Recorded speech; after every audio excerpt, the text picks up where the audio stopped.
নমস্কার বন্ধুরা, পূজাস্মিনী কিচেনে সকলকে স্বাগত জানাই। আশা করি সকলে ভালো আছেন, সুস্থ আছেন। হাজির হয়েছি নতুন একটি রেসিপি নিয়ে। আজ আমি বানাবো গোবিন্দভোগ চাল দিয়ে মোচার ঘন্ট। যে কোনো নিরামিষ দিনে বানিয়ে নিতে পারেন আমার মতো করে মোচার ঘন্ট। এই মোচার ঘন্ট রেসিপিটা খেতে অসাধারণ, আশা করি আপনাদেরও ভীষণ ভালো লাগবে। চলুন শুরু করা যাক আজকের রেসিপি। প্রথমেই দেখাবো মোচা ছাড়ানো। এর জন্য দুটো মোচা নিয়েছি। এই মোচা দুটো দানা কলার। এই মোচা দুটো গ্রামের বাড়ি থেকে নিয়ে আসা, আপনারা চাইলে বাজার থেকে কিনে নিয়ে আসতে পারেন। এখানে মোচাটার উপরের নৌকো মতন যেটা, ওটা ফেলে দিলাম। তারপর কলার ফুলগুলোকে ছাড়িয়ে নেব। এবার ফুলগুলোর উপর থেকে সাদা যেটা আছে ওটা ফেলে দেবো।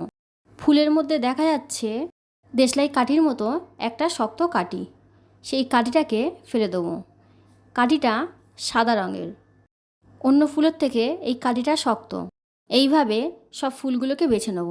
ভালো করে দেখে নিন, উপর থেকে সাদা ওইটা ফেলে দেওয়ার পর ভিতর থেকে কাঠি মতন যেটা ওটা ফেলে দিলাম। এবার হাতে একটু সর্ষের তেল দিয়ে দিলাম, যাতে হাতটা না কালো হয়। যদিও বা এই মোচা কাটলে হাত কালো হয় না, তাও আমি সর্ষের তেল মেখে দেখিয়ে দিলাম। আপনারা যদি অন্য মোচা কাটেন তাহলে একটু হাতে সর্ষের তেল মাখিয়ে নেবেন, তাহলে হাত আর কালো হবে না। একে একে সব কাঠিগুলো আর উপর থেকে সাদা ওইটা ফেলে দিয়ে ফুলগুলোকে বেছে নেব। উপরের বড় বড় ফুলগুলো বাছা হয়ে গেছে। এবার আমি দেখাবো মোচার ভেতরে ছোট ছোট ফুলগুলোকে কী করে বাছতে হবে। তার জন্য ফুলগুলোকে নিয়ে নিলাম। এবার উপর থেকে যে হলুদ অংশটা আছে সেটা উপর থেকে টেনে তুলে নেব। একটু জোরে টেনে তুলে নেব, যেহেতু এটা শক্ত সেই জন্য তাড়াতাড়ি উঠে যাবে। একই রকম সব ছোট ছোট ফুলগুলোকে এইভাবে বেছে নেব। দেখুন কী সুন্দর সব উঠে যাচ্ছে। সব ফুল বাছার পর মোচার কচি অংশটা আর ফুল সব কেটে ফিরে আসছে। মোচা কাটার পর একটা বাটিতে জল আর হলুদ দিয়ে ভিজিয়ে রেখেছি। হলুদ দিয়ে ভিজিয়ে রাখলে মোচার যে কষ আছে তার জন্য আর কালো হবে না।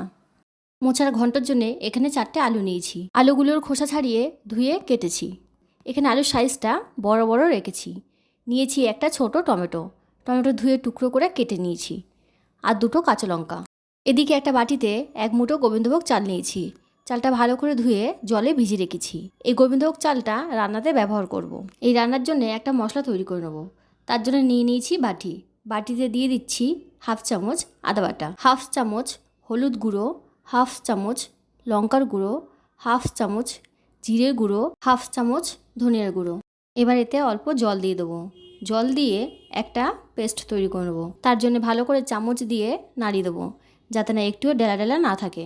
মশলাটা রেডি হয়ে গেছে, একটা সাইডে রেখে দেবো। এই মশলাটা আমি রান্নাতে ব্যবহার করব। এবার মোচাটা সেদ্ধ করে নেবো।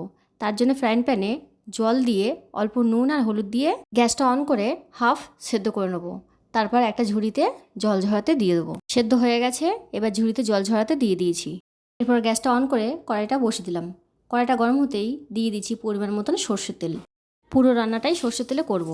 এরপর তেলটা গরম হতেই দিয়ে দিলাম কেটে রাখা আলু, আর দিচ্ছি অল্প নুন। সব একসাথে কিছুক্ষণ নাড়িয়ে আলুগুলোকে লাল লাল করে ভেজে নেব। আলুগুলো লাল লাল করে ভাজা হয়ে গেছে। এবার আমি একটা হাতা দিয়ে তেল ঝাড়িয়ে ঝাড়িয়ে আলুগুলোকে তুলে নেব। আলুগুলো তোলা হয়ে গেছে, ওই তেলেতে ফোড়ন দিয়ে দেবো। একটা তেজপাতা, একটা শুকনো লঙ্কা, আর দিচ্ছি গোটা সাদা জিরে। ফোড়ন থেকে সুন্দর গন্ধ উঠতেই দিয়ে দিচ্ছি কেটে রাখা টমেটো।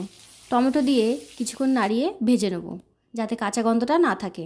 টমেটো ভাজার পর দিয়ে দিচ্ছি ভিজিয়ে রাখা মশলা। মশলা দিয়ে কিছুক্ষণ কষিয়ে নেব। যতক্ষণ না মশলা থেকে তেল ছাড়ে ততক্ষণ কষিয়ে নেব। সাথে দিয়ে দিচ্ছি দুটো কাঁচা লঙ্কা, আর দিচ্ছি ভিজিয়ে রাখা গোবিন্দভোগ চাল। গোবিন্দভোগ চালগুলোকে হাত দিয়ে এইভাবে ডলে ডলে দিয়ে দেবো। গোবিন্দভোগ চালটা যদি এইভাবে দেওয়া যায় তাহলে এর স্বাদটা অনেক সুন্দর হয়। গোবিন্দভোগ চালের যে গন্ধটা এই রান্নার সাথে মিশে গেলে একটা আলাদাই টেস্ট হয়। গোবিন্দভোগ চালটা দিয়ে কিছুক্ষণ ভালো করে কষিয়ে নেব। যেসব বন্ধুরা আমাকে সাপোর্ট করছেন তাদেরকে অনেক ধন্যবাদ। আপনাদের একটা সাপোর্ট আমাকে আরও নতুন নতুন ভিডিও বানানোর ইচ্ছা জাগিয়ে তুলবে। আশা করি আপনারা আমার সাথে থাকবেন, পাশে থাকবেন। কেমন লাগলো আমার এই সহজ সরল রেসিপি, ভিডিওটি পুরো দেখে কমেন্টে জানাবেন।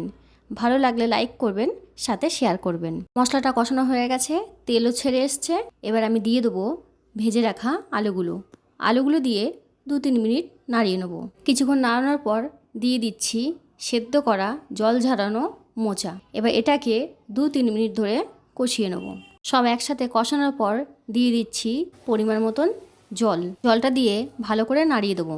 তারপর ঢাকা দিয়ে দেবো সেদ্ধ হওয়ার জন্যে। ঢাকনাটা খুলে দেখে নেবো সেদ্ধ হয়েছে কিনা। ভালো করে সেদ্ধ হয়ে গেছে। বুঝবো কি করে?